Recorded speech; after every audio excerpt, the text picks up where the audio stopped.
친애하는 영도자 김용민 동지께서는 무더운 여름 보양식이 필요한 인민들을 위하여 청정 고성 앞바다에서 통발로 직접 건져 올린 100% 자연산 돌문어 판매를 결정하시었다. 콜레스테롤 억제에 효과적인 타우린이 풍부하고 다이어트와 피로 회복에 좋은 단백질이 풍부하지만 무엇보다 중요한 건 맛이 끝내주는 것이라며 위대하신 영도자 김용민 동지께서는 남해안 돌문어를 적극 추천하시었다.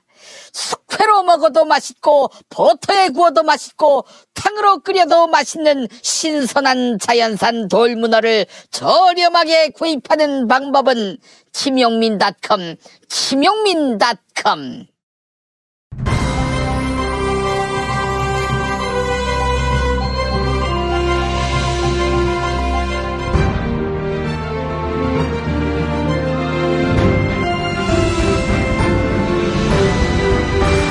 2018년 7월 19일 목요일 김용민 브리핑 2부입니다. 지상파 라디오 청취율 조사가 진행 중입니다. 이번 주에 끝나는데요. 만약 어제 5분 이상 들은 라디오 프로그램이 무엇냐고 물어보면 아침 10시 때 SBS 러브 FM 김용민의 정치쇼, 밤 10시 때 KBS 1라디오 김용민 라이브, 네, 많이 듣고 계시죠? 이 프로그램들을 말씀해 주시면 감사하겠습니다. 아침 10시 때 SBS 러브 FM 김용민의 정치쇼, 밤 10시 때 KBS 1라디오 김용민 라이브입니다. 오늘 새벽에 나온 종합일간지 헤드라인 살펴볼까요? 먼저 한겨레 3,100만 원어치 팔아도 편의점주는 적자였다. 이런 제목입니다. 한겨레와 인터뷰를 가진 한 편의점 점주는 최저임금이 오르면 당연히 힘들다.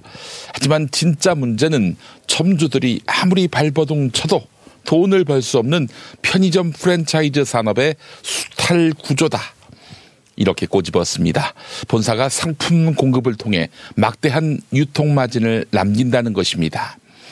이번엔 경향신문 성장 일자리 후퇴 재정 지출 늘리는 큰 정부로, 한국일보 문제는 일자리인데 정작 일자리 정책이 없다. 세계일보 제이노믹스 잿빛 지표 소득 주도 성장 수정론 확산, 이렇게 제목을 달았습니다. 세계일보 참 제목이 저열하네요. 정부가 올해와 내년 경제 성장률 전망을 3%에서 2.9%로 하향 조정했습니다. 경기가 하강 국면에 진입했다는 사실을 인정한 것으로 평가됩니다.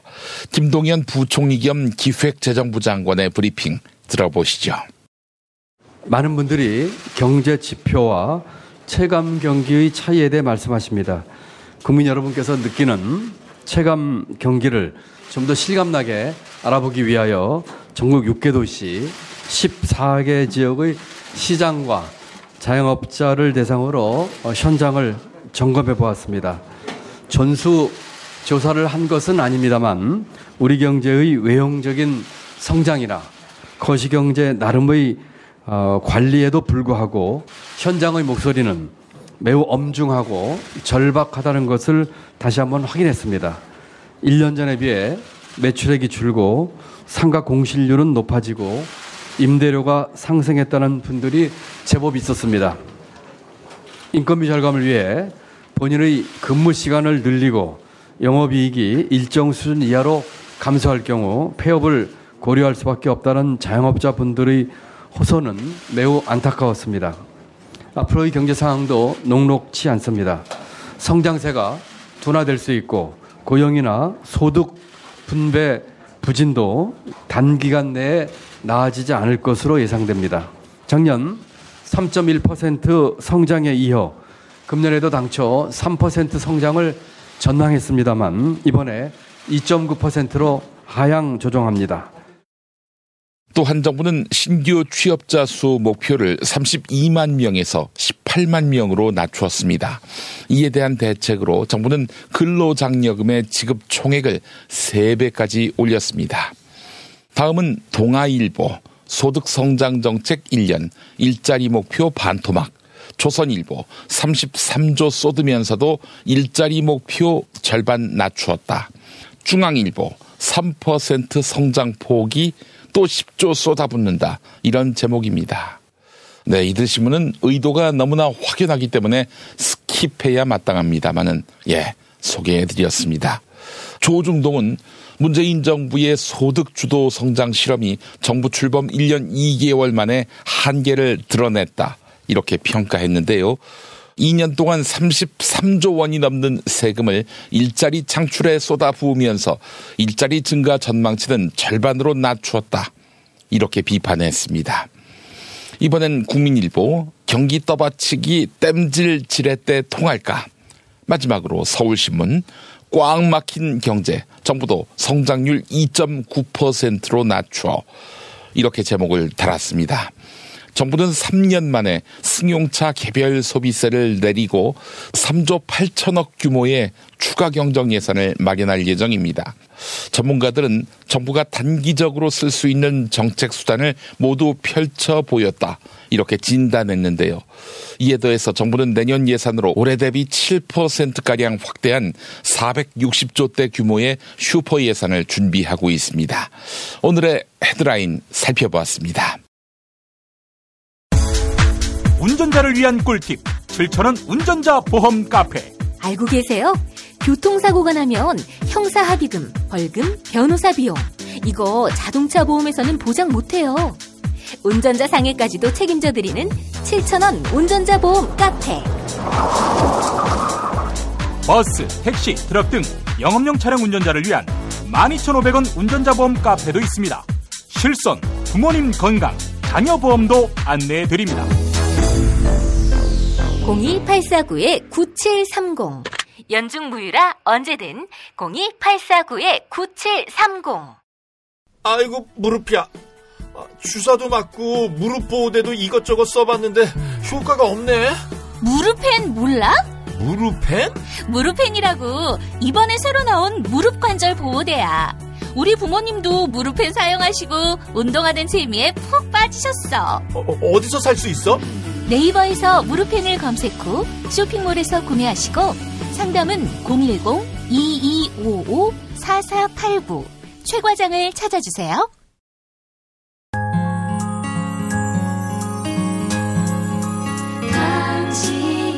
정직한 뉴스 보자관 김용민과 주파수를 맞춘다. 새로운 아침 특별한 선택 김용민의 뉴스 브리핑. 김용민의 뉴스 브리핑. 대법원 특별조사단이 원세훈 전 국가정보원장 사건을 둘러싼 재판거래 의혹에 대해 문제없다는 결론을 내렸습니다. 특별조사단이 제대로 된 조사 없이 문제점에 눈 감은 것 아니냐, 이런 의혹이 일고 있습니다. 지난 2015년 2월 서울고등법원은 원세훈 전 원장의 정치 개입을 인정해 선거법 혐의 유죄를 선고했습니다. 하지만 5개월 뒤 대법원 전원합의체는 만장일치로 항소심 판결을 파기했습니다. 통상 대법관 4명으로 이루어진 소부에서 합의가 이루어지지 않을 때 전원합의체에 회부하기 때문에 만장일치는 그 자체로 이례적인 일이었습니다. 특히 이 사건은 대법원에 올라온 뒤 선거법 사건 카테고리로 분류되지 않고 일반 구속사건으로 분류됐는데요. 하지만 대법원 특별조사단은 이런 내용을 꼼꼼히 따져보지 않고 조작은 없었다, 이렇게 결론 내렸습니다. 특별조사단은 선거법 위반 사건으로 분류됐다 하더라도 중앙선관위원장이 속한 소부에 선거법 사건을 배당하지 않는 대법원 예규에 따라 배당은 불가능하다고 설명했습니다. 그러나 이미 1년 전인 2014년 2월 선관위가 직접 고발한 사건이 아닌 경우에는 중앙선관위원장이 속한 소부에도 배당할 수 있다, 이렇게 관련 예규가 바뀌었습니다. 배당 실무를 누구보다 잘 아는 특별조사단이 4년 전에 사라진 예구를 활용해 의혹을 일축해버린 겁니다. 한겨레 보도였습니다. 사법행정권 남용 의혹을 조사하고 있는 검찰이 긴급조치 구호 피해자들의 국가 손해배상 청구 소송을 들여다보고 있습니다. 경찰은 당시 항소심 재판장들이 법원행정처의 지침에 따라 재판을 진행한 것 아니냐, 이렇게 의심하고 있습니다. 2015년 9월 긴급조치 9호 피해자들의 소송 1심을 맡았던 김기영 판사는 고가의 배상 책임을 인정했습니다. 국가 배상 책임이 없다는 기존의 대법원 판례를 따르지 않았던 건데요. 판결 직후 양승태 사법부 법원행정처는 대법원 판례를 정면으로 위반한 하급심 판결에 대한 대책, 이런 제목의 문건을 작성했습니다. 문건에는 1심에서 대법원 판례를 정면으로 위반할 경우 항소심 사건 처리를 대법원 판례대로 신속하게 할 필요가 있다, 이렇게 적시되어 있습니다. 법원행정처는 김기영 판사에 대한 징계도 검토했는데요. 당시 피해자들 측에서 소송을 대리한 전성 변호사는 항소심이 1회 변론 기일 만에 그냥 뒤집혔다고 강조했습니다. 양승태 법원행정처가 박근혜 당시 대통령을 의식해 1심 결과를 신속히 뒤집으려 한 것이 아니냐, 이런 의혹이 제기되고 있습니다. 국민일보 보도 소개해드렸습니다. 양승태 대법원장 시절 법원행정처가 정치인 또는 언론 매체와 관련된 재판을 별도로 관리한 것으로 드러났습니다. 정치인이나 언론사를 상대로 한 재판 거래용일 가능성이 있습니다. 임종원 전 법원행정처 차장의 컴퓨터 하드디스크에서 재판 거래를 시도한 증거자료가 새로 발견됐습니다. 특정 정치인들 그리고 언론사의 재판 동향을 관리한 정황이 담긴 문건들이 확인된 겁니다. 정치인들의 지위박탈 여부와 밀접하게 연결돼 있는 정치자금법 또는 각종 보도들로 인해 고소 고발당한 언론사 관련 사건들이 문건에 담겨 있었습니다. 상고법원 추진을 위해 국회 법제사법위원회 소속 의원들을 압박하거나 혹은 뒷거래 용도로 활용됐을 가능성도 배제할 수 없습니다. 이상은 한국일보 보도였습니다. 칠링 이펙트란 위축 효과를 뜻하는 영어 단어인데요. 양승태 사법부가 이 칠링 이펙트를 활용해 판사들을 제어하려 한 정황이 포착됐습니다. 2015년 상고법원 설치와 관련해 법관들은 게시판을 통해 문제를 제기했는데요. 그러자 법원행정처가 대응 방안을 내놓습니다. 누군가를 압박하면 다른 사람들도 위축됐다는 칠링 이펙트를 적극 활용하라는 건데요. 표현의 자유를 보장해야 할 법원이 오히려 앞장서서 판사들의 입을 막으려 한 겁니다. 검찰은 특히 특정 판사에게 불이익을 주는 방식으로 법관들을 위축시키려고 한 게 아닌지 의심하고 있습니다. 이와 관련해 검찰은 앞서 말씀드린 김기영 판사가 그 대상이었다고 보고 있습니다. 긴급조치 관련 대법원 판례를 거스른 김기영 판사에게 징계를 시도한 것을 대표적 사례로 보고 있는 겁니다. KBS 보도 전해드렸습니다. 양승태 대법원이 상고법원을 설립하기 위해 청와대와 재판 거래를 시도한 증거 자료가 추가로 확보됐습니다. KTX 해고 승무원 사건처럼 이미 알려진 재판뿐 아니라 다른 재판들도 거래를 추진했다고 의심할 만한 정황이 드러났습니다. 검찰은 임종원 전 법원행정처 차장의 컴퓨터 하드디스크를 분석하면서 대법원이 재판 거래를 시도한 것으로 보이는 문건을 다수 입수했습니다. 관련 문건에는 최근 대법원 특별조사단이 공개한 410개의 문건에 등장하는 재판 외에 다른 사건도 포함되어 있었습니다. 2015년 8월 박근혜 당시 대통령과 양승태 당시 대법원장은 오찬 회동을 가졌는데요. 이때 사용된 것으로 보이는 현황 관련 말씀 자료에는 KTX 해고 승무원 사건은 물론 긴급조치 피해자 배상 청구 사건이 청와대와 협력한 사례로 적시되어 있습니다. 경향신문 보도였습니다. 국방부 국군기무사령부 개혁위원회가 오늘 기무사 해체 여부에 대해 논의할 예정입니다. 기무사를 아예 해체한 뒤 새로운 군사정보기관을 만드는 방안까지 검토하겠다는 겁니다. 기무사가 계엄령 검토 문건을 작성하며 불거진 비판 여론이 반영된 건데요. 국방부 국군기무사령부 개혁위원회 장영달 위원장은 기무사를 개혁해 기능 회복이 가능한지 아니면 다른 국가정보기관을 만들어야 하는지를 직접 의제로 제기할 것이다, 이렇게 강조했습니다. 또한 기무사의 전신인 보안사 시절부터 적폐가 첩첩산중 쌓여왔기 때문에 폐지하자는 평가가 있다, 이렇게 덧붙였습니다. 서울신문 보도 소개해드렸습니다. 자유한국당 김무성 의원의 딸이 허위 취업을 통해 4억에 이르는 급여를 챙긴 것으로 드러났습니다.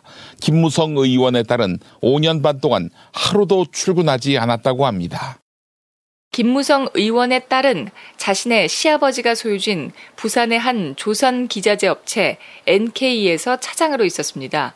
그런데 김무성 의원의 딸은 5년 동안 4억 원에 이르는 급여를 받았지만 하루도 출근하지 않았습니다. NK 측은 김무성 의원의 딸이 회사 외부에서 근무한다 이렇게 해명했다가 재택근무를 하고 있다고 말을 바꿨습니다. 김무성 의원은 이와 관련해 딸이 허위 취업한 사실을 알지 못했다고 말했는데요. 검찰은 박윤소 회장과 NK의 임원들도 조만간 횡령과 배임 혐의로 소환 조사할 예정입니다. KBS 보도 전해드렸습니다. 김병준 자유한국당 비상대책위원장이 골프 접대를 받았다는 의혹이 제기돼 경찰이 조사를 벌이고 있는데요. 경찰은 당시 골프 대회에 초청받은 수십 명에 대해 사실관계를 확인하고 있습니다. 지난해 8월 당시 김병준 국민대 교수는 강원랜드 하이원 여자 골프대회 직전 열린 프로암 경기에 초청됐습니다. 그런데 초청자 명단을 보니 정치인과 기업인을 포함해 사회 지도층이 총망라돼 있습니다. 공직자와 법조인 그리고 교수와 언론인도 포함해 모두 110명이 초청된 건데요. 전액 무료였던 당시 행사는 강원랜드 사내 행사비라는 것을 통해 진행됐습니다. 이에 대해 김병준 위원장은 접대라고 하기에는 곤란하다고 말했습니다. 자유한국당 비상대책위원회 관련 기자간담회에서 있었던 발언 들어보시죠. 접대라고 하기는 좀 곤란하고요.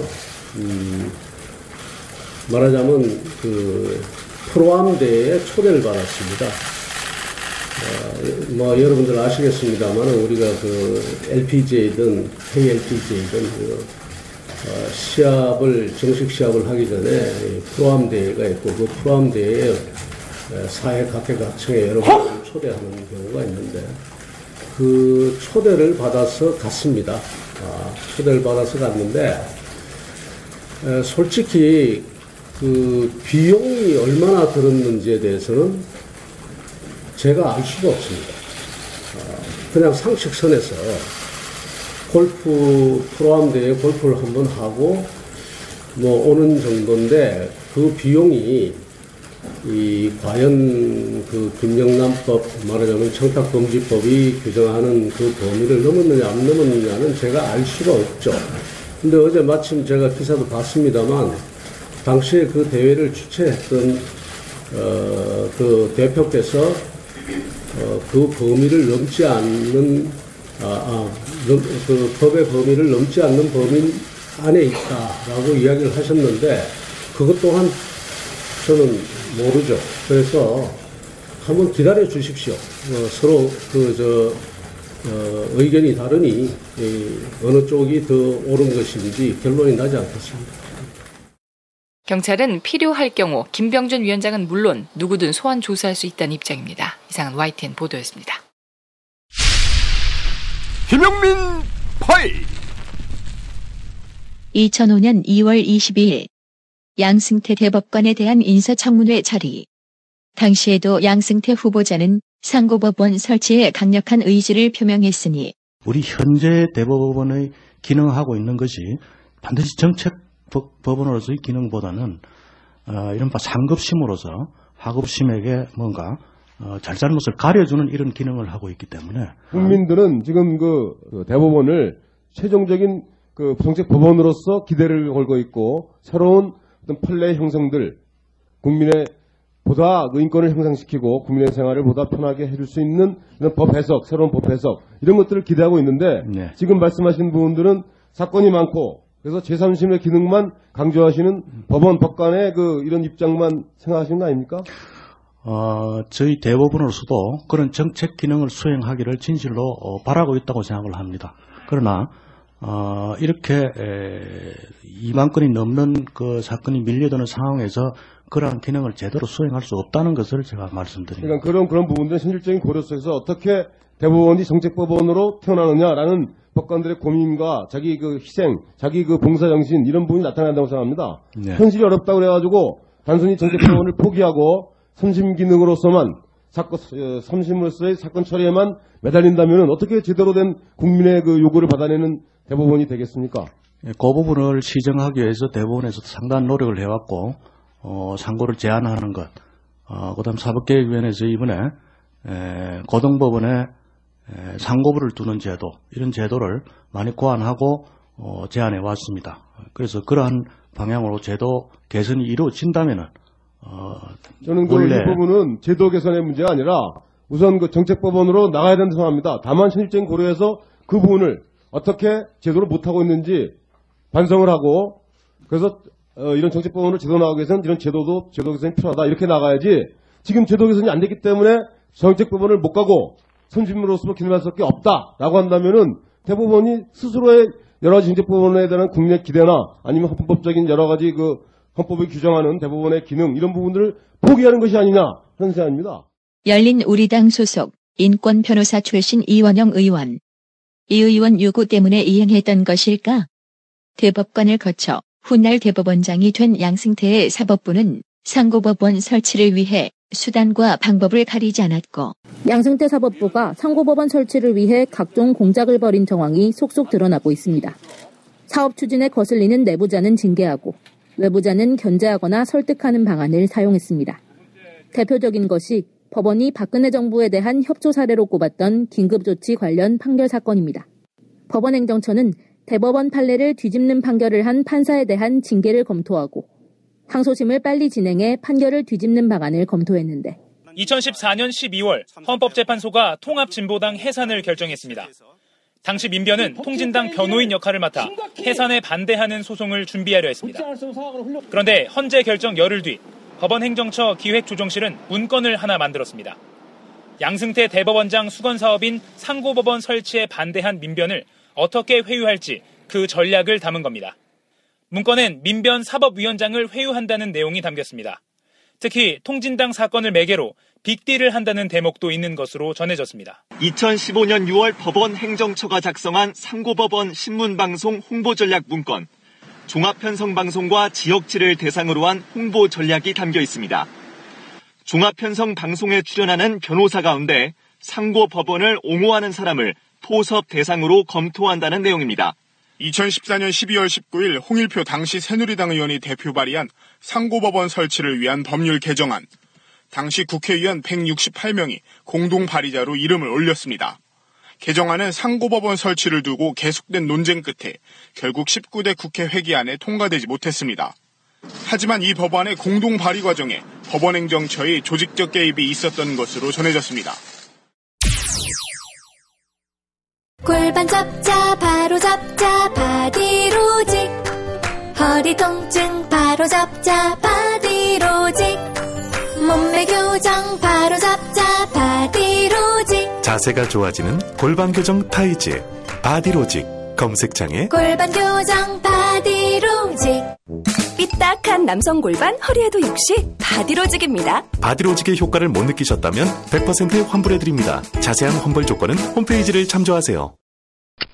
스페이드 퀴즈입니다. 돌잔치, 칠순잔치, 가게홍보, 체육대회, 창사기념일. 정답! 기념품! 문제를 끝까지 들으셔야죠. 이럴 때 사용하는 판촉물이나 기념품, 답례품, 단체 선물 등을 취급하는 전문업체로서 국민을 위해 제대로 일하는 언론과 정당의 후원을 하는 판촉물 전문업체는 어디일까요? 정답! 네피알! 네? 어디라고요? 네피알! 네, 정답입니다. 판촉물이나 단체 선물이 필요할 때 이왕이면 우리 편 회사 네피아를 찾아주세요. 인터넷 검색창에 네피아를 치시거나 032-519-4800으로 전화주시면 친절하게 상담해드립니다. 그런데 상품은 뭔가요? 네피아를 가서 고르세요. 3만 가지가 넘는 물품이 있어요. 답은 이미 정해져 있으니 너는 대답만 해라고 하는 답정모. 아닌데, 답은 정치인데 너만 몰라. 이건데.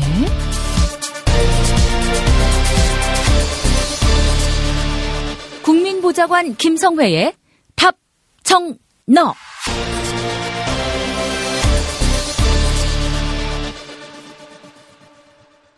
탈모는 막아주고 빠진 머리는 다시 나게 하는 18,000원짜리 뿌리 깊은 샴푸 두피 영양제. 네, 돈 많이 들고 효과 없다. 포기하신 분들 계시죠? 딱 한 달만 뿌리세요. 효과 없다면 환불합니다. 1566-7871 1566-7871 네, 답정너로 이어갑니다. 국회 더불어민주당 손혜원 의원실 김성회 보좌관 만나겠습니다. 김 보좌관님. 네, 안녕하세요. 네, 오늘 어떤 이야기 해볼까요? 예, 이건 뭐 금목자흑이라고 할 수도 없고 뭐라고 해야 좋을지 모르겠는데 여튼 정말 끼리끼리 논다는 말이 가장 잘 어울리는 자유한국당 비상대책위원회의 모습이 또 하나 드러났습니다. 예. 골프 접대 논란인데요. 김병준 비대위원장이 교수 시절 120만 원쯤 되는 골프 접대를 강원랜드 함승희 사장 측으로부터 받았다라는 것이 이제 얘기의 요지인데요. 예. 이거를 한국당 이제 정치 공작으로 몰아가고 있습니다. 왜 이 시점에서 이 문제가 터지느냐 이렇게 궁금해할 수 있는데요. 이것은 제가 먼저 언론과 취재 경쟁 또 취재 생리에 대해서 한 말씀 좀 설명을 먼저 드리면 좋을 것 같은데 예. 일단 김병준 위원장이 비대위원장에 거론이 되면 기자들은 김병준 위원장이 어떤 사람인지에 대해서 취재를 하기 시작을 합니다. 그렇죠. 거긴 뭐 김병준 교수의 뭐 장점, 좋은 점, 옛날에 만났던 사람들 이런 것도 있지만 한편으로는 김병준 위원장 뭐 깔 거 없나 이렇게 찾아보는 것이 당연한 심리거든요. 그것은 뭐 청문회 준비나 마찬가지입니다. 뭐 여당에서도 마찬가지로 김병준 교수가 맡게 돼? 그럼 김병준 교수는 어떤 사람이지? 최근에 어떤 활동을 해왔지? 최근에 어떤 말을 했지? 이런 것들을 다 살펴보게 되는 거거든요. 제가 뭐 이제 비하해서 깔 거 없나라는 표현을 썼지만 언론의 기본 사명이 권력에 대한 감시와 견제 아니겠습니까? 그렇죠. 그렇기 때문에 비대위원장을 맡는 사람이라고 하면 비대위원장 자격에 걸맞은 사람인지를 살펴보는 것이 당연한 의미입니다. 그래서 제가 따로 이것을 취재했던 기자와 통화를 하거나 알아본 것은 아니지만 상식적인 선에서 비추어서 말씀드리면 뭐 이러저러해서 김병준 비대위원장이 거론이 된다 이렇게 되면 언론사 데스크에서 취재 지시가 내려가는 거죠. 김병준의 A부터 Z까지를 다 파헤쳐봐라 라고 하면 이게 이제 사회부에도 전달이 되는 겁니다. 그럼 사회부에서는 경찰서를 담당을 하고 있으니 물어보게 되는 거죠. 혹시 뭐 나오는 거 없나요? 이렇게 물어보았는데 저는 그런 과정이 있었을 것 같아요. 그래서 골프 접대와 관련돼서 수사를 받고 있는 사실이 취재가 된 거고 그것이 드러난 것이다. 그러니까 이것은 경찰이 지금까지 수사를 내사를 해오다가 김병준 위원장이 비대위원장을 맡을 때 터뜨린 것이 아니고 거꾸로 김영란법이 통과된 이후에 120만 원짜리 골프 접대를 그것도 강원랜드라는 우리나라 도박판 아닙니까? 이 카지노에서 잘 봐달라는 의미로 접대를 받았다고 하면 이것은 사실 문제가 있는 거죠. 그럼 경찰이 당연히 들여다볼 수 있는 내용입니다. 그렇기 때문에 들여다보고 있었던 것이고 그러는 과정에서 취재가 들어오니까 그런 사실이 있다고 인정을 하는 정도 수준이 아니었을까 싶은 생각을 일단 먼저 하게 되고요. 아, 그렇군요. 그러니까 본인이 별 볼 일 없었으면은 뉴스가 안 될 일이었는데 본인이 이제 제1야당 비상대책위원장 당대표가 되니까 뉴스가 될 수밖에 없었던 거예요. 예, 그렇습니다. 뉴스거리가 없는지를 확인하고 검증하는 과정에서 김병준 교수가 이런 문제가 있다는 것이 드러나는 것은 전 있을 수 있는 일이었고 게다가 저희가 알고 있기로는 이제 보도를 통해 접한 바로는 강원랜드의 내부 고발자가 이 사실을 이제 제보한 것으로 지금 되어 있거든요. 예. 그렇기 때문에 그 내부 고발자가 김병준 교수의 이런 최근 비대위원장 맡는 걸 봤으면 저 사람이 저렇게까지 해? 하면서 다시 또 기자들에게 제보를 했을 가능성도 또 한편으로 있는 것이다. 그래서 자유한국당은 이런 사실을 가지고 무슨 정치 공작인 양 마치 민주당이나 혹은 청와대가 경찰 팔 비틀어갖고 김병준 관련된 신상을 털어서 뭘 하는 것인 양 호도하는 것은 옳지 않습니다. 이건 어디까지나 공적인 업무를 맡은 자유한국당의 비상대책위원장이라는 엄중한 임무를 맡은 사람에 대한 도덕 검증인 거죠. 지금 자유한국당이 저 지경으로 가게 된 여러 가지 이유 중에 이런 게 다 있는 거 아닙니까? 돈 문제, 골프 접대 받고 이런 것들을 단속하고 처벌하고 기강을 세워야 될 본인이 그런 접대 구설수에 휘말린다면 과연 이게 영이 서겠는가? 이런 문제는 언론으로서는 당연히 취재해봐야 되는 내용이고 취재 결과가 나왔다라고 봐야죠. 그런 일이 없었다 하더라도 영이 안 서는 위치 아니었어요? 아, 얘기 들어보니까 말이죠. 자유한국당에서 비상대책위원장을 모셔온 게 아니라 뭐 자기소개서 비슷한 것도 내라고 하고 혁신계획서도 내라고 하고 그랬대요. 본인이 입사 지원을 해가지고 뽑힌 거예요. 당연히 그래서 뭐 조건이 있냐고 했을 때 전혀 조건 없다. 이랬던 거 아니겠어요? 전 뭐 이게 이제 일종의 인정투쟁이라고 보는데 참여정부 때 잘 안 되고 본인의 계획은 있고 이제 이런 것들 때문에 내가 어디든 심지어는 박근혜 대통령이 불렀을 때도 가려고 했던 사람 아닙니까? 어디든 저를 불러만 주시면 가서 제가 제 값어치를 입증하겠습니다라고 하던 와중에 이제 결국 전 흘러 들어가게 됐다라고 보고. 여기서 노래 한 곡을 갑자기 듣고 싶네요. 당신이 부르면 달려갈 거야. 무조건 달려갈 거야. 예, 뭐 너무나도 현실에 잘 맞는 이 조건이 없다라는 것이 매판 지식인의 한계거든요. 그렇죠. 어디든 불러주는 곳이면 다 가겠다라는 생각. 그러니까 이 골프 접대를 받는 마음도 마찬가지인 겁니다. 지금 보면 동일인으로 1회에 100만 원 이상을 받거나 회계연도에 300만 원을 초과하면 안 되는데 골프 가서 골프 치고 뭐 밥 먹고 이 모든 것이 포함된 비용으로 해서 100이 안 넘을 거라고 생각했다는 자체도 사실은 되게 웃기는 것이고 이게 프로암이라고 하니까 좀 그런데 프로암 대회라는 것이 프로 아마추어가 같이 치는 경기거든요.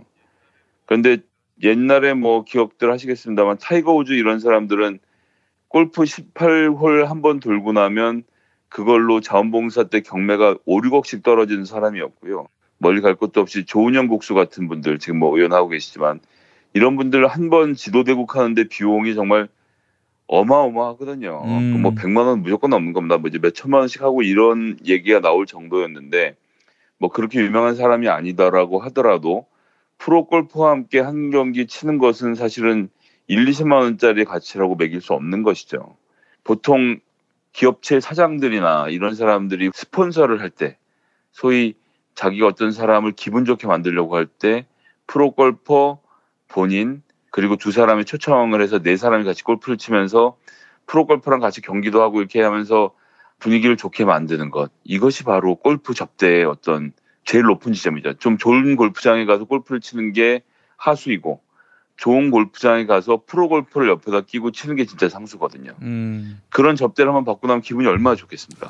강원랜드가 20명 이제 명단이 곧 나오겠습니다만 이 20명을 왜 초대를 해서 기분 좋게 만들어진 일을 했는지 그게 1인당 60만 원 괜찮고 120만 원이면 안 된다도 사실 저는 잘 모르겠습니다. 저는 뭐 미국에 살 때는 골프를 안 쳤던 것이 아닌데 한국에 들어와서는 직장인의 월급으로서는 도저히 감당을 못 하겠더라고요. 뭐 골프 채도 그렇지만 한번 나가서 경기를 하는데 드는 비용이나 특히나 회원권이 없으면 칠 수 없는 것도 되게 많고 해서 저는 아예 한국에 들어서 골프를 끊었거든요. 그러니까 모든 스포츠가 그렇지만 자기 돈으로 내고 칠 수 있을 정도가 돼야 하는 거지.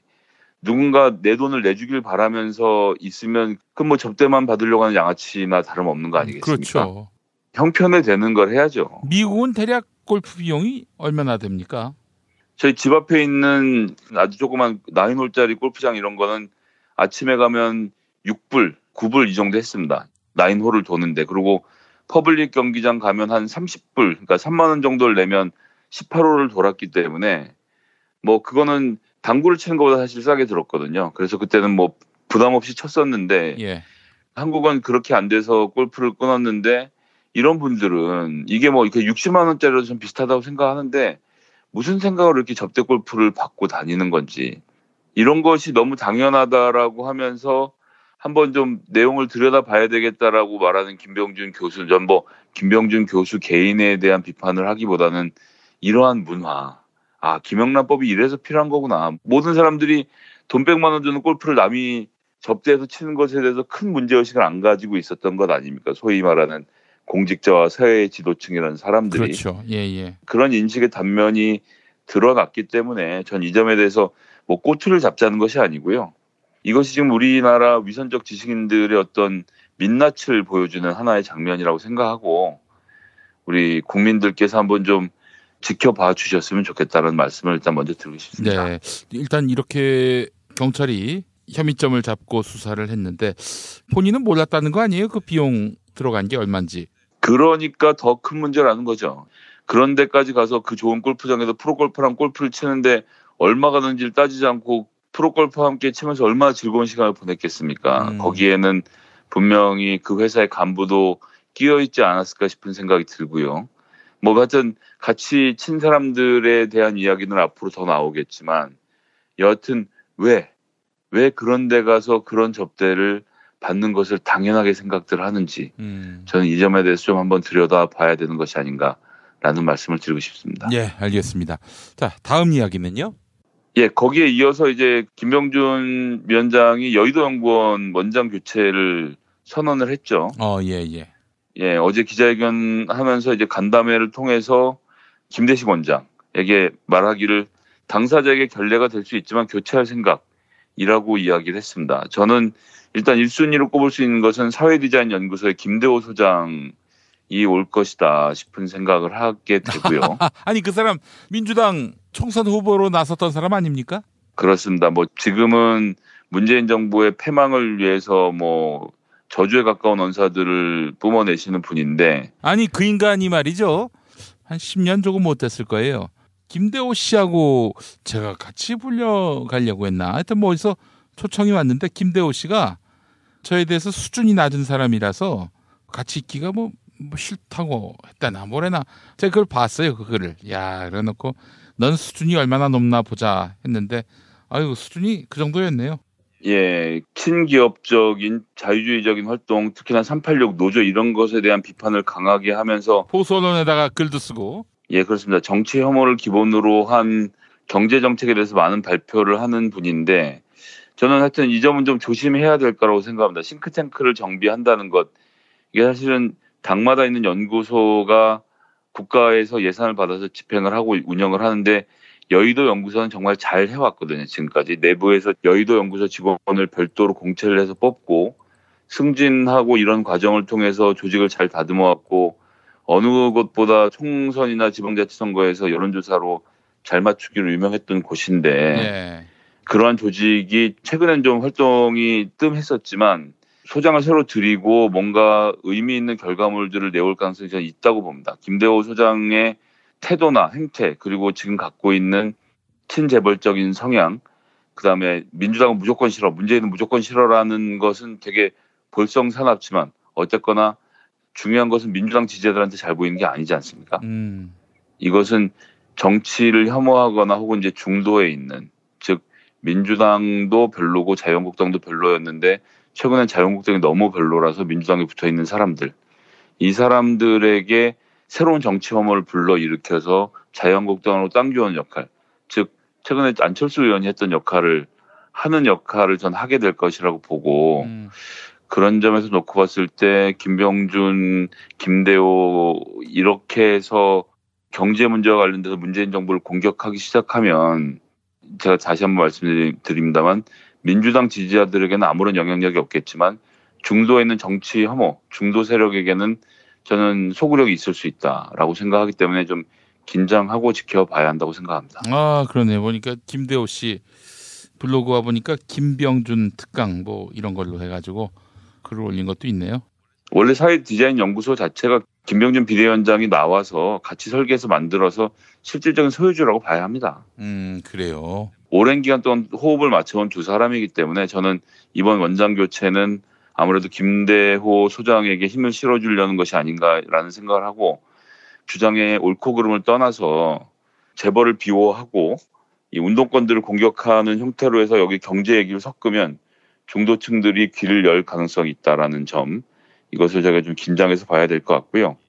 김병준 비대위원장에 맞서서 싸울 수 있는 여당 대표가 전 등장해야 한다라는 생각을 좀 말씀드리고 싶습니다. 김대호 씨 그 최근 글 보니까 무슨 죄를 지었기에 이리도 연속으로 모진 놈 만나나. 모진 놈은 바로 문재인 대통령을 말하는 건데 다 읽어볼 필요는 없고요.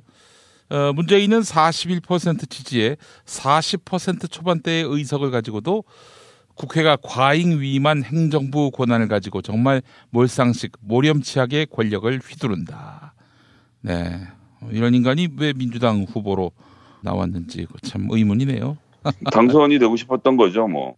그런데도 최근에는 문재인 대통령을 역대급 혼군 문통을 성토하자 이런 주장을 하는, 여기도 이제 인정받지 못해서 인정받고 싶은 마음이 너무나도 강한 사람인데, 어쨌든 제가 다시 말씀드린다면 안철수가 했던 정치 혐오층에 대한 정치 혐오를 불러일으키면서 새로운 정치를 보여줄 것 같은 트릭, 그틀이기 전 김병준, 김대호 이 쌍두마차에 의해서 또 만들어질 가능성이 있다.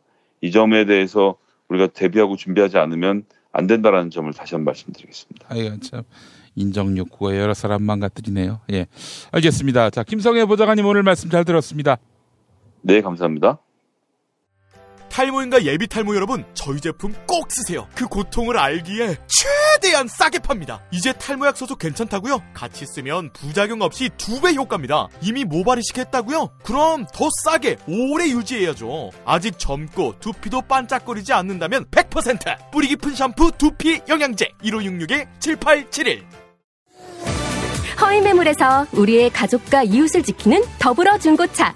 더불어 중고차는 직영 정비소를 운영하여 판매부터 수리까지 최고의 서비스를 제공합니다.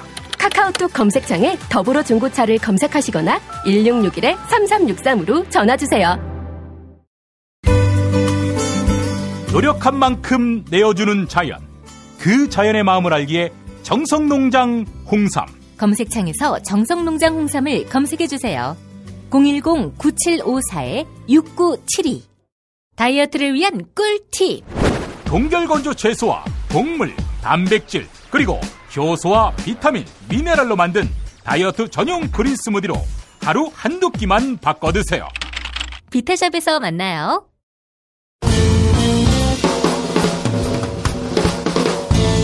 미디어 오늘 정상근 기자가 뉴스 속의 뉴스를 짚어드립니다. 정상근 기자의 오늘 미디어.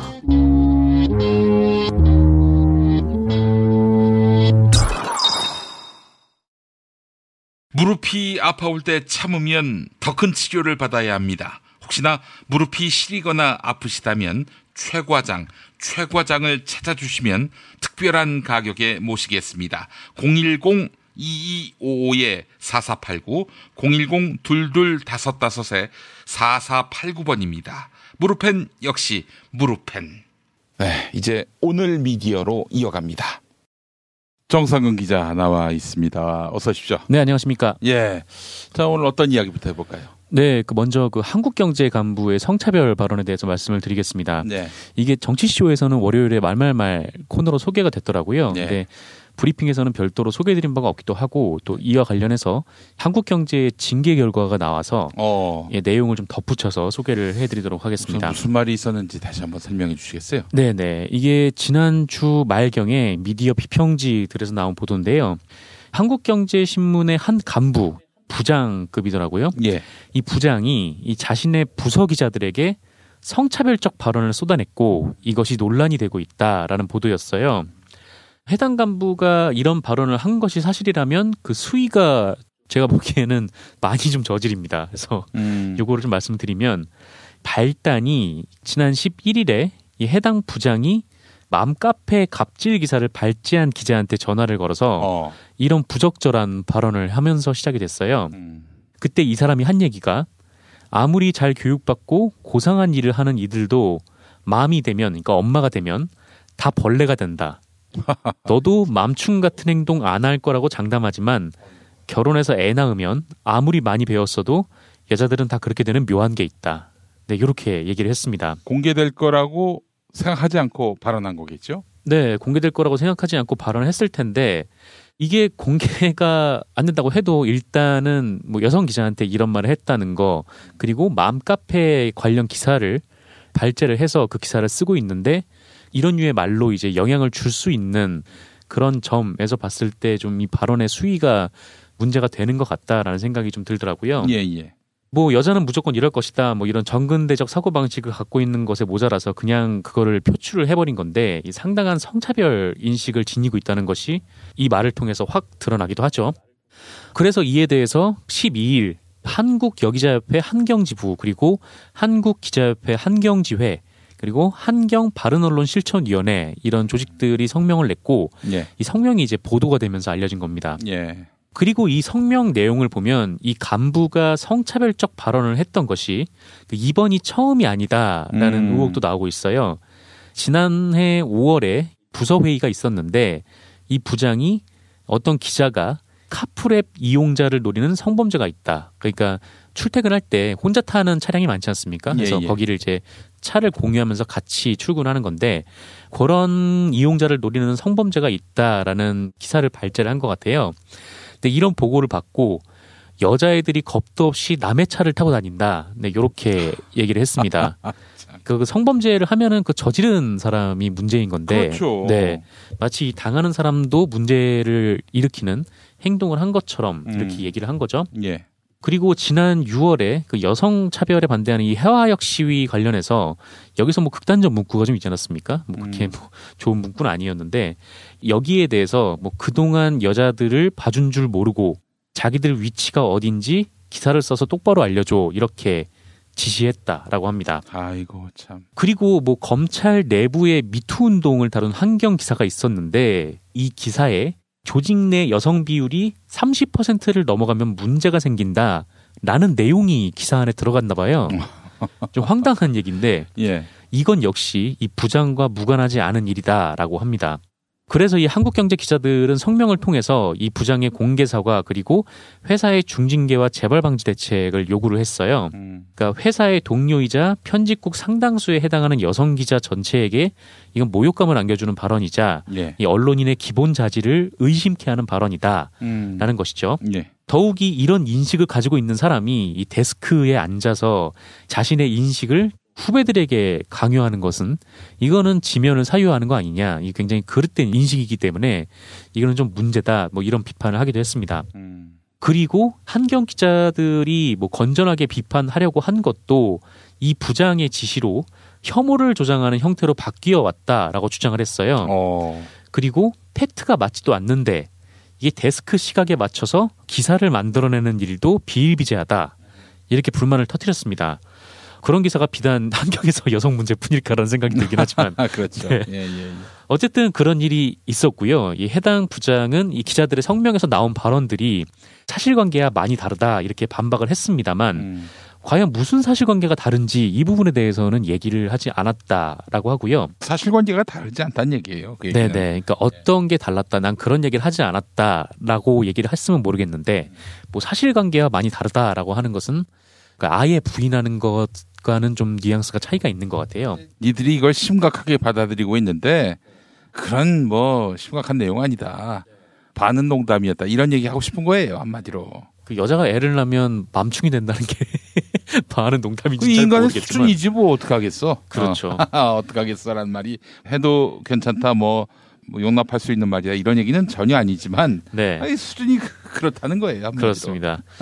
근데 이게 문제가 제기된 지 5일 후인 엊그제 한국경제에서 조치를 내놨습니다. 네. 이게 한경사 측에서는 그 문제 제기 이후에 자체 조사를 진행했다고 하는데요. 16일 오후에 인사회의를 개최해서 17일 날 발표를 한 건데 그 결과가 전보였어요. 전보. 예. 그러니까 보직 전환. 그렇습니다. 이제 부서를 바꿔주는 거죠. 그러니까 이건 징계로 보기에는 좀 어려운 결과입니다. 그래서 이 부장이 데스크에서 좀 빠지고 논설위원이 됐어요. 논설위원. 덕분에 이런 성차별 인식을 가진 사람의 지금 칼럼을 봐야 하는 좀 그런 상황이 온 건데. 독자들이 고통을 분다 마셔야겠네. 네. 뭐 물론 한국경제 칼럼을 잘 안 보긴 합니다만 뭐 어쨌든 그렇습니다. 예. 그래서 한국경제가 이런 결정을 내린 게 이 부장이 사실관계를 모두 부인했기 때문이다 이렇게 얘기를 해요. 그러니까 본인은 아니라고 하는 상황에서 밑에서는 반발을 하고 있으니까 부장을 시키기에는 어렵겠다. 그래서 딴 데 가서 일하라 이렇게 발령을 내렸다는 거죠. 그러면 이 한국경제 기자들이 헛것을 들었다는 건데 조사를 하려면 확실히 해야지 좀 이런 식으로 인사위원회를 여나 뭐 이런 식의 인사위원회가 지금 무슨 의미가 있나 좀 싶은 생각은 좀 들더라고요. 그래서 어쨌든 이 문제가 좀 언론계에서 이슈가 돼서 오늘은 이 소식을 먼저 전해드렸습니다. 그 사람 이름 좀 까면 안 됩니까? 어떤 부장인지 뭐 이름 공개가 다른 매체들에서 다 안 돼가지고 뭐 어떤 부장인지는 모르겠는데 해화역 시위라든지 뭐 이런 맘카페 뭐 이런 것들을 취재 지시를 내렸다면 뭐 한국경제 사회부장이 아닐까 싶기는 한데 이거는 뭐 아직 정확치는 않습니다. 예, 그래요. 이름을 공개 못할 이유가 뭐가 있는지 모르겠습니다. 그냥 A 부장으로만 알려져 있고. 네네. 예. 아니 뭐 기자들은 다 알고 있고 뭐 또 언론인이라면 자기 이름 내놓고 칼럼을 쓰는 경우가 많고 뭐 논설위원쯤 되면은 자기 기명 칼럼도 있을 텐데 아니 그 사람 이름을 독자들이 아는 거는 알 권리에 해당하지 않습니까? 그렇죠. 사실 한국경제신문에서 인사 발표가 났습니다. 인사 발표가 났어요? 근데 이 사건과 관련된 인물인지 제가 정확하게 알 수는 없지만 어디 봅시다. 일단 인사 결과를 제가 말씀을 드리면 편집국 지식사회부장이 바뀌었어요. 그리고 논설위원실 논설위원으로 누군가가 이동을 했습니다. 그래요. 논설위원으로 이동한 사람은 백강엽이라는 사람이고 지금 새로 지식사회부장이 된 사람은 김태환이라는 사람인데 김태환은 아니겠네. 김태환은 아니고 혹시 백강엽 씨 아닐까라는 생각이 들지만 뭐 아직 뭐 정확한 건 아닙니다. 그래요. 인사보도가 났네. 인사보도가 한국경제에서 냈어요. 이거 그래요. 지식사회부장 맞네. 7월 10일까지 칼럼을 썼으니까. 네네. 예, 그래요. 아이고. 아니 근데 이 사람은 왜 이런 말을 했을까요? 본인의 인식이 그랬던 것 같은데 이런 인식들은 비판받아 마땅하다고 생각을 합니다. 그래요. 4.3과 관련해서 쓴 내용이 있어서 하나 읽어보겠습니다. 백광엽 씨가 쓴 거요. 4.3을 둘러싼 일련의 상황 전개에서는 한때 386을 매료시켰던 내밀한 민주기지론의 그림자가 아른거린다. 소련군 후원으로 반제 반봉건 민주주의 혁명에 성공한 북한을 미 군정으로 좌절된 남한혁명을 추동하는 기지로 보는 관점이다. 어이구, 이 4.3에다가 색깔론을 뒤집어 씌우는 이런 행태를 했군요. 그 한국경제 이제 부장이 아무리 뭐 잘 교육받고 고상한 일을 하는 사람도 엄마가 되면 다 벌레가 된다 뭐 이렇게 얘기를 했잖아요. 근데 저희 같은 사람이 그냥 뭐 한국경제 다 들어가면 벌레가 되더라 이렇게 얘기를 하면은 굉장히 명예를 훼손하는 일이고 굉장히 부적절한 발언이지 않습니까? 예, 백광엽 씨가 논설위원이 됐군요. 근데 그분이 사회부장인지 눈이 날 수가 없어요. 그냥 인사 공고가 나가지고 마침 또 사회부장이 딴 사람으로 바뀌었고. 딴 사람으로 바뀌었고. 알겠습니다. 백광엽 씨가 아닐 수도 있는 거라고 봐야 됩니까? 아닐 수도 있겠죠. 내일 지구가 멸망한다면. 근데 이제 뭐 분명치는 않습니다. 실명이 보도된 건 아니니까요. 그래요. 백광엽일 수도 있다. 아니다. 이런 얘기가 무의미하네요. 지금 이 시점에서. 네. 뭐 그런 것 같습니다. 네, 그래요. 백광엽이라는 인물에 대해서 우리가 뭐 그렇게 주목하면 안 되겠다. 이런 생각도 들고. 네. 백광엽을 지금 한 100번을 한 것 같네요. 그래요? 아이고. 1000시였으면 1000번 했겠네. 네, 그렇죠. 네. 백광엽 이야기. 여기까지만 하겠습니다. 네, 여기까지만. 백광엽 논설위원이 됐습니다. 인사 공고가 나서 저희가 또 소개를 했습니다. 자, 다음 소식은요. 네, 일전에 MBC 대주주인 방송문화진흥회 김광동 이사가 부적절한 접대를 받았다 이런 의혹이 있다는 소식을 전해드렸었는데 이 문제가 엊그제 방송문화진흥회에서 안건으로 붙여졌어요. 그래서 이 김광동 이사를 어떻게 할 것인가 이 문제를 논의를 했는데 의외로 이게 격론이 벌어져서 결정을 내리지 못했다라고 합니다. 그러니까 지난달에 알려진 사실인데 이 MBC 감사국에 따르면 그 MBC 미주법인 감사 중에 현직인 김광동 이사를 비롯한 과거 방문진 일부 이사들이 부적절한 접대를 받은 사실이 있다. 이렇게 감사국이 얘기를 했고 이 방문진 이사들이 LA 다저스 경기를 관람하고 이 유니버셜 스튜디오를 관람을 했는데 이게 MBC 미주법인의 돈으로 이루어졌다는 거죠. 그래서 방송에 투자를 해서 이 시청자들에게 좋은 방송 서비스를 제공해야 하는 이 MBC인데 이 MBC 미주법인이 그 돈을 김광동 이사가 야구 보는 데 냈다 뭐 이런 얘기여가지고 좀 논란이 있었습니다. 뭐 여기 미주법인뿐만 아니라 뭐 MBC 플러스, 뭐 MBC 워싱턴 특파원 뭐 이쪽에서도 뭐 접대를 받았다 이런 폭로도 있었고요. 엊그제 이제 방문진에서는 이 접대에 문제가 있었다라는 지적이 다수 제기됐다고 합니다.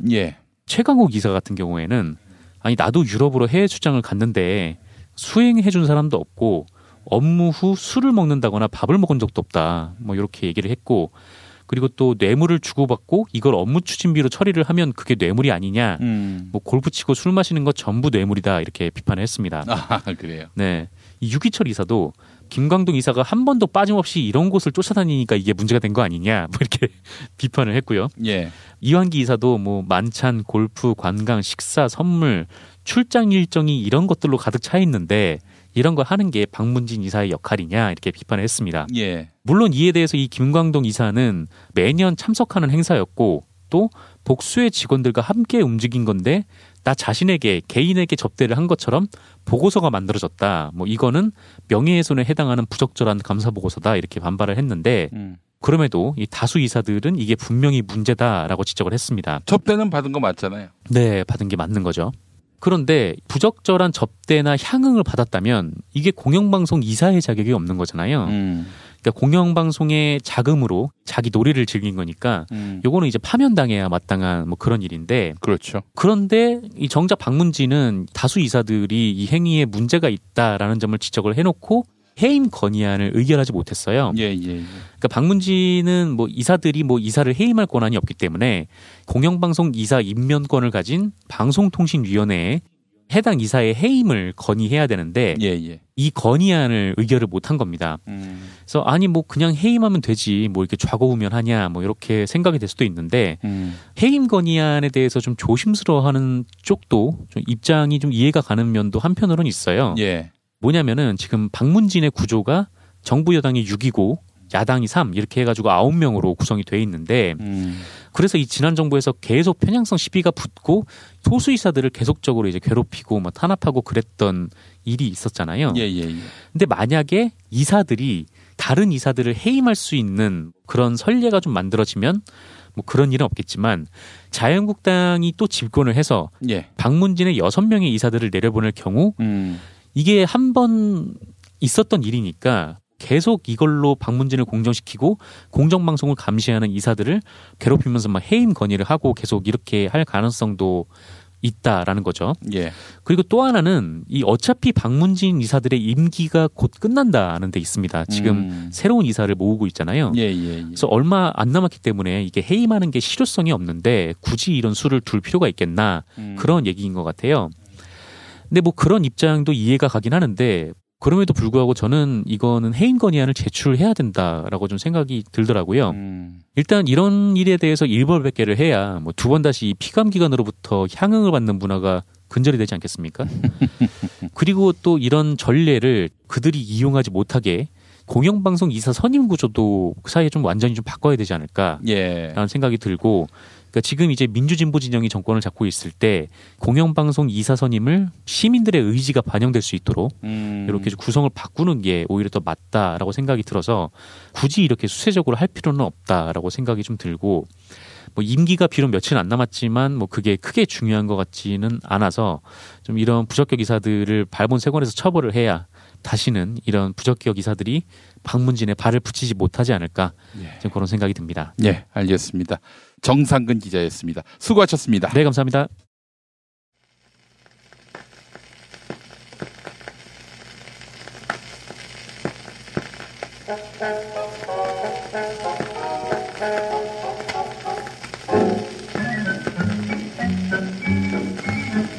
오늘 들을 노래는 징검다리의 여름입니다. 들어보시면 아실 노래입니다. 해바라기 출신 이정선 씨가 만든 이 노래는 지금으로부터 40년 전인 1978년 7월 제1회 연포 해변가요제에서 최우수상을 받았습니다. 징검다리 멤버 중에는 뽀뽀뽀의 초대 뽀미언니 왕영은 씨도 있었는데요. 해변가요제는 동양방송 TBC가 주최한 것입니다. 이 대회 출신으로는 송골매 배철수가 속한 런웨이, 또 다른 송골매 멤버 구창모가 나선 블랙 테트라, 가수 김성호 씨 등입니다. 그런데 이 해변가요제를 구상한 사람이 바로 병석에 누워있는 이건희 삼성 회장이란 사실은 많이 알려지지 않았습니다. 당시 동양방송 이사였는데요. 이건희 이사는 MBC 대학가요제에 비견될 만한 프로그램을 기획하라고 지시했고 그래서 해변가요제가 탄생했습니다. 그리고 1회 대회가 연포해수욕장에서 있었는데요. 왜 연포해수욕장이냐? 이유가 있었습니다. 삼성그룹이 개발을 위해서 연포해수욕장 인근의 토지를 매입해놓고 있었던 터였습니다. 그래서 오건 대중문화평론가는 여름이라는 노래 배경에 이건희와 삼성이 있다고 말합니다. 그렇다고 삼성과 유관한 노래는 아닙니다. 여름 잠깐 듣고 오겠습니다. 눈에 겨워 여름이 오면 가슴을 활짝 열어요. 넝쿨 장미 그늘 속에도 젊음이 넘쳐 흐르네. 산도 좋고 물도 앞에서 마주치는 사람들마다 사랑이 오고 가네요. 여름은 젊음의 계절, 여름은 사랑의 계절. 가슴 사이 바람이 불어 한낮의 더위를 씻고 밤이 오면 모닥불가에 우리의 꿈이 익어요.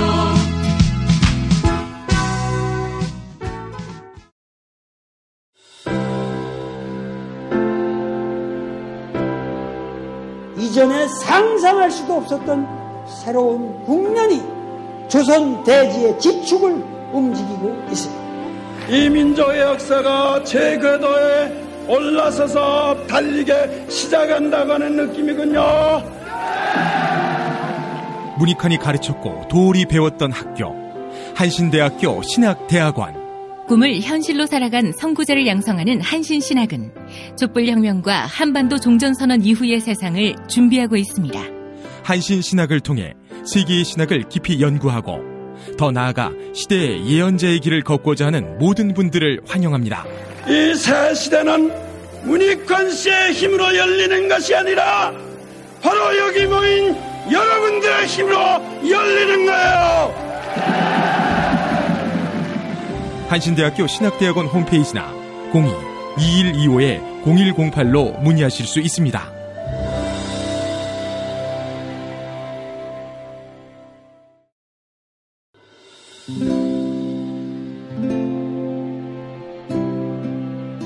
문익환 목사님은 우리 남북 관계에 있어서도 큰 정기를 마련해 주셨습니다. 늦봄 문익환 목사 탄생 100주년. 민주화와 통일운동을 위해 11년 4개월간 옥고를 마다하지 않은 행동하는 양심. 오늘 우리가 누리고 있는 이 민주주의 또 문익환 목사님 덕분이 아주 큽니다. 그가 24년 동안 살았던 서울 강북구 인수복로 통일의 집이 6월 1일 문익환 통일의 집 박물관으로 거듭납니다. 사람들이 이렇게 항상 북적북적 이렇게 했던 공간이라 아버지한테만 아니라 우리 모두들한테 굉장히 큰 의미가 있는 통일의 역사를 기억하며 통일의 길을 모색하는 문익환 통일의 집 박물관 기념사업 추진위원으로 함께해 주시겠습니까? 이건 단지 어떤 유가족들의 유산이 아니라 우리 시대가 가지고 있는 유산이기 때문에 자세한 안내는 포털 사이트에서 문익환 통일의 집을 입력해 주세요.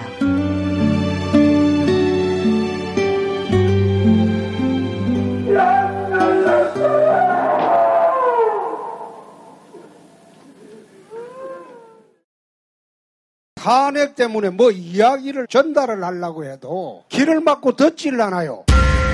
해족 수준으로 쪼그라든 한국 보수. 회생의 길은 과연 있을까? 변화된 정치 환경, 갈 길 잃은 보수에게 새로운 희망을 제시한다. 애국 보수의 화려한 부활과 집권을 위한 본격 가이드, 김용민의 신간, 보수를 지켜라. 진중권도 투표하는 보수 정당.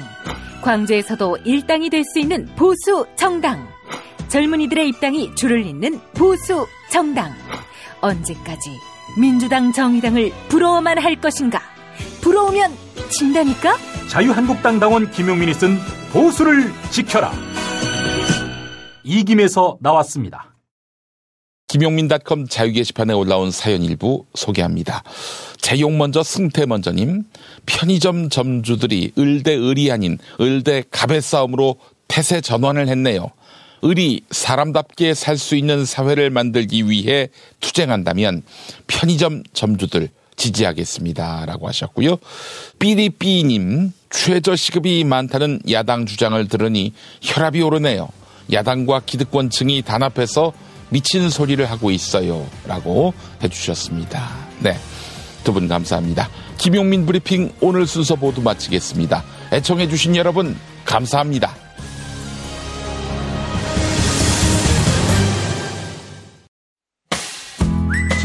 브리핑과 함께한 시간 어떠셨어요? 다음 시간에도 보다 바르고 알차며 즐거운 정보로 여러분을 찾아가겠습니다. 팟캐스트 포털 팟빵에서 다운로드하기, 구독하기, 별점 주기, 댓글 달기로 응원해주세요. 잊지 마세요. 다운로드하기, 구독하기, 별점 주기, 댓글 달기.